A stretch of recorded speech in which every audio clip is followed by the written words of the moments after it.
So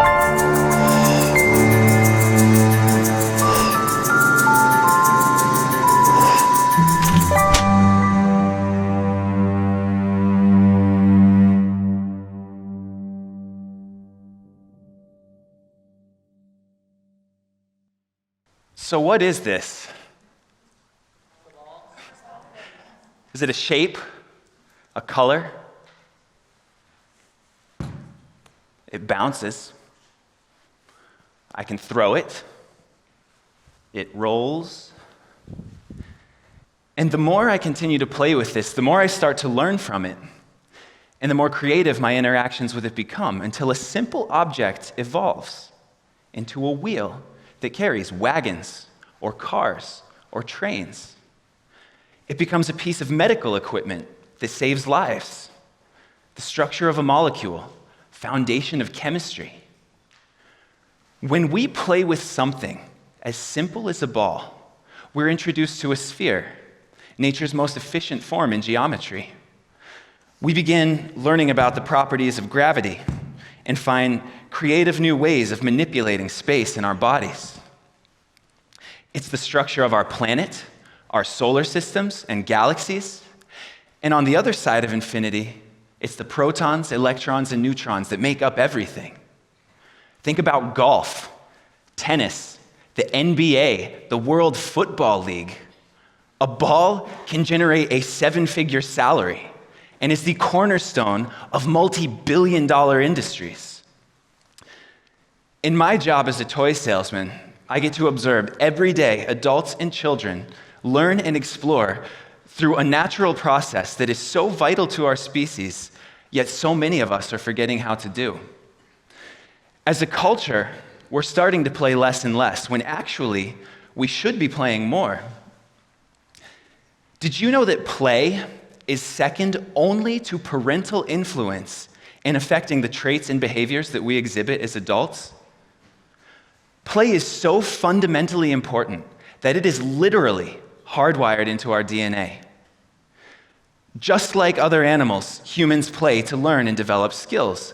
But unlike other animals, humans are unique in that they possess the capacity to continue playing their entire lives. Why is that?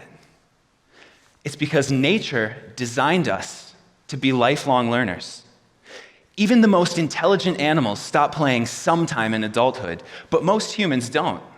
And you might be surprised to learn that when your brain is completely immersed in active play, even at 50, 60, 70 years old, it is still learning, still creating, and still testing new neural pathways. In essence, the more we play, the smarter we become. So as children, we begin getting an idea of how things work through functional and constructive play.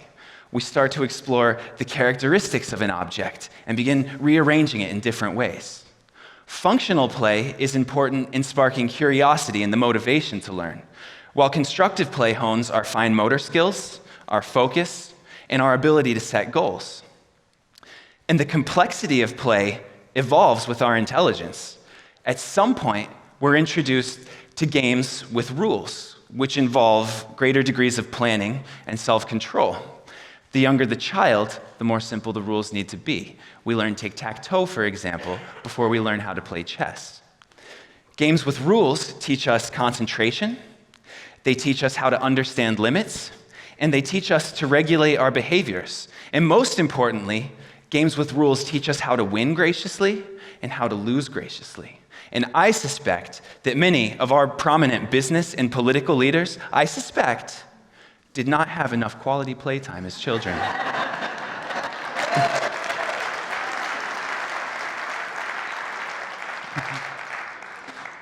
You see, a game of baseball, just like a company or a government, requires individual players and teams to operate within a mutually agreed upon set of parameters.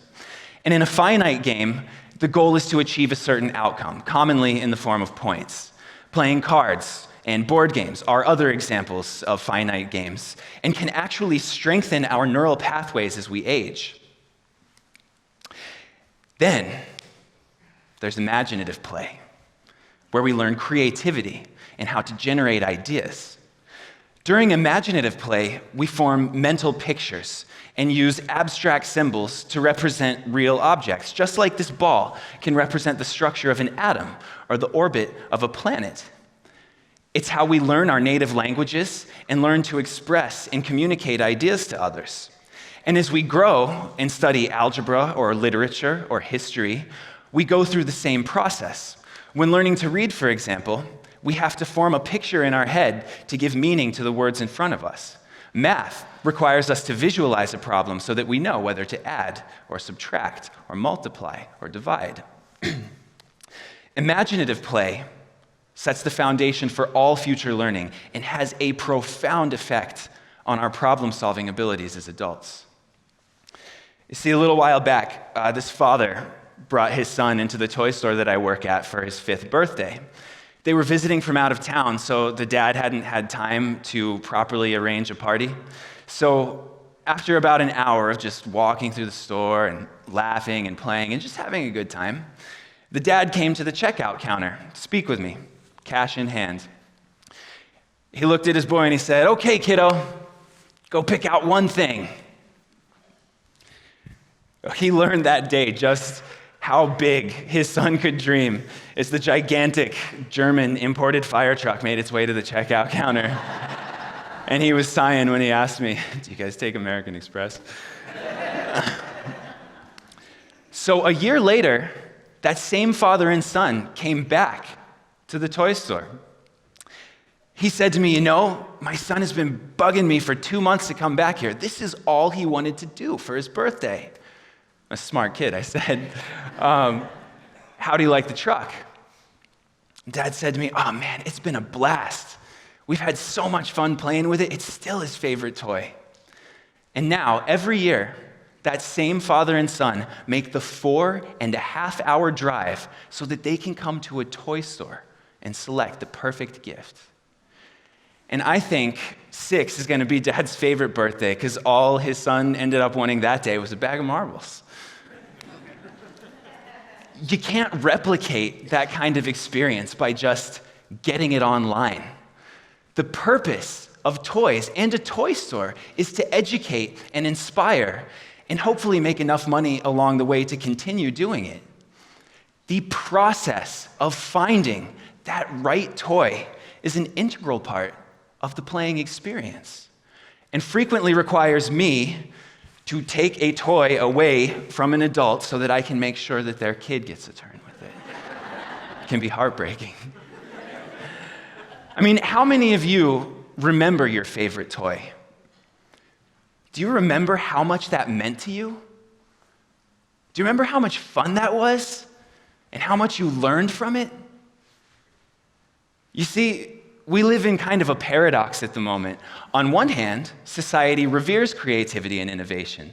Yet, as a whole, we embrace a way of life that systematically diminishes creative thought and marginalizes play. As a result, we're playing less and less. Now, I don't need to go on a tirade about the ills of the world. All of us know that there are problems. My concern is that as a species, we are becoming less apt to solve them because we aren't engaging enough in active and stimulating play. The human race is walking a very fine line right now between a new age of enlightenment and a fall back into the dark ages. If we wish to avoid the latter, I think that we really need to be honest about how we interact with technology. We need to think about our approach to education. And we really need to think about our ideas of human culture so that we can adjust our behaviors and get back to a healthier lifestyle where all of us play more. We have entered into a very unhealthy and very unbalanced relationship with technology. Instead of remembering names or information, we just tap a screen. Voila, it's right there. We pop off emojis instead of using vocabulary, and we build online personas instead of investing in our own confidence and self-worth. I mean, instead of playing in the dirt and feeling the earth in our fingers, we make a virtual farm. How does that teach us anything about agriculture?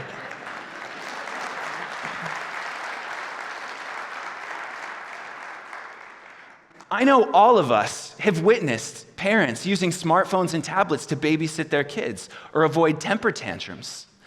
The problem is, this is not play. This is not how nature designed us to learn, and is actually altering our brains in some pretty frightening ways. Did you know that our short-term memory pathways, the same ones that we develop and strengthen through the different types of play I mentioned earlier, actually start deteriorating with the overuse of smartphones and computers?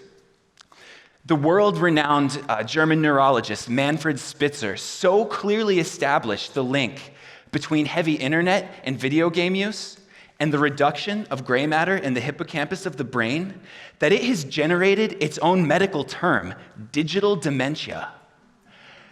Digital dementia. These preliminary studies are frightening, and we need to tread very carefully when introducing tech to a classroom setting, as we still do not know what the long-term consequences of this early childhood interaction with technology will be. Nature designed us to learn through unplugged and hands-on play, not a computer screen. There is a place for tech in education, but I would caution both parents and educators against buying into the hype and introducing it before young brains have had a chance to fully mature and develop. And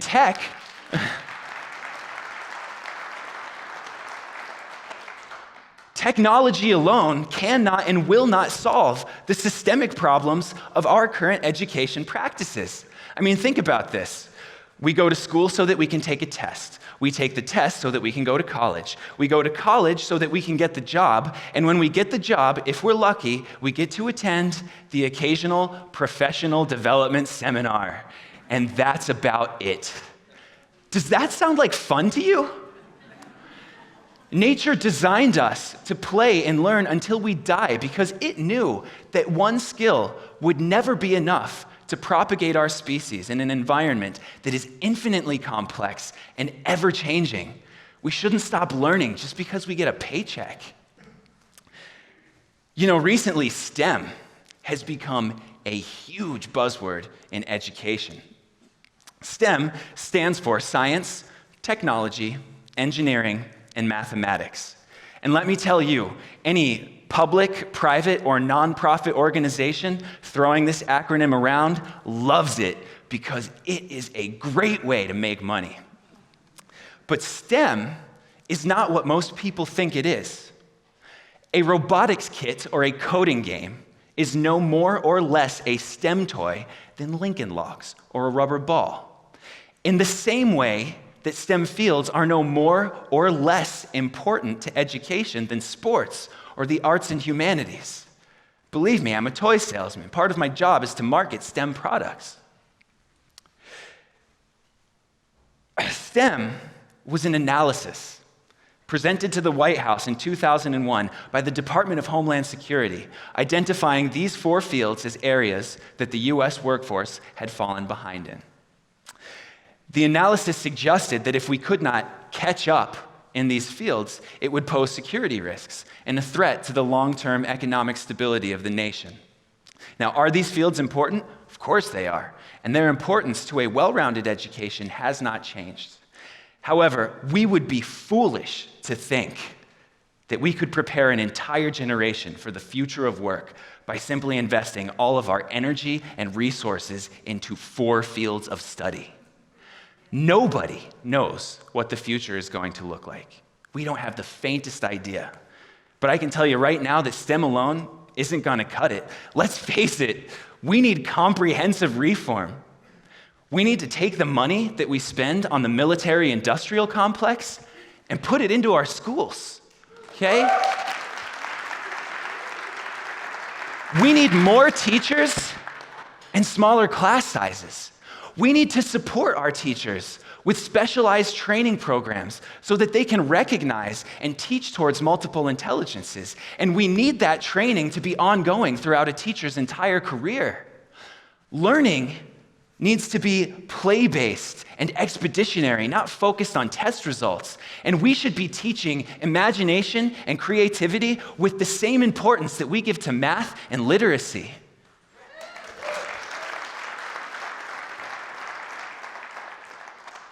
All right, so we need to balance our relationship with technology. We need to renovate the model of education.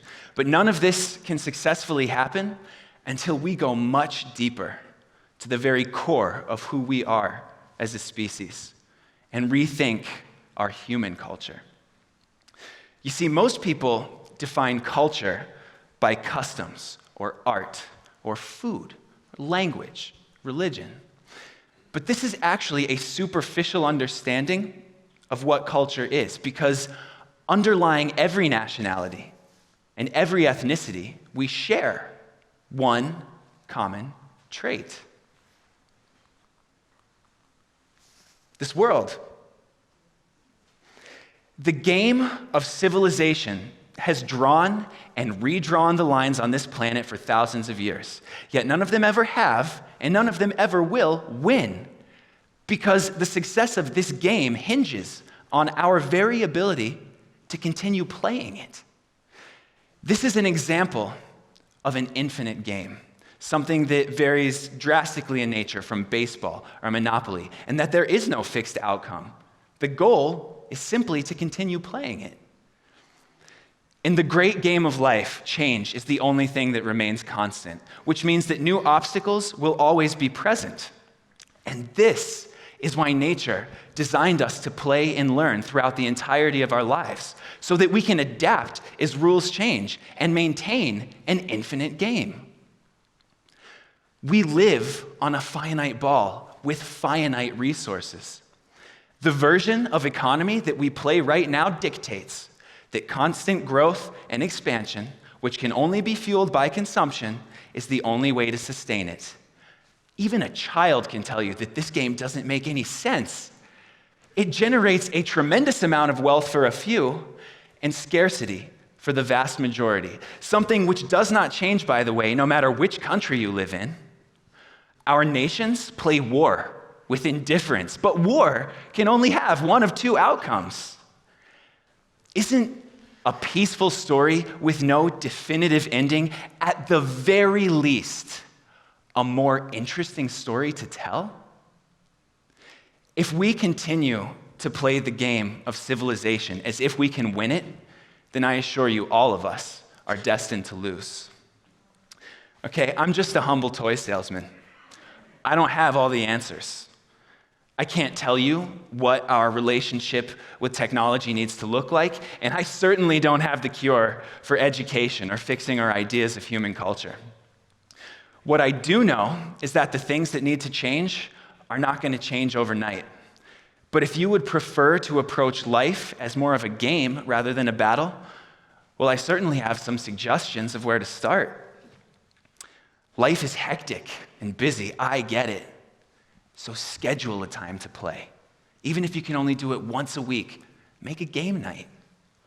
Travel, live abroad, play with your perspective. Play with movement and dance, play with sound and make music. Play with color and texture, even if you don't call it art, because learning is lifelong, no matter what age you are. Unplug your phone and turn it off, at least one time a day. Play with your grandkids. Watch your kids play. Play with friends. Play with strangers. Play with your students. Play with your neighbors. Ditch the tech and reconnect all those wires in your brain. Stop chasing checks. Show respect for the infinite game. You see, getting back to the basics, it's really not that hard at all.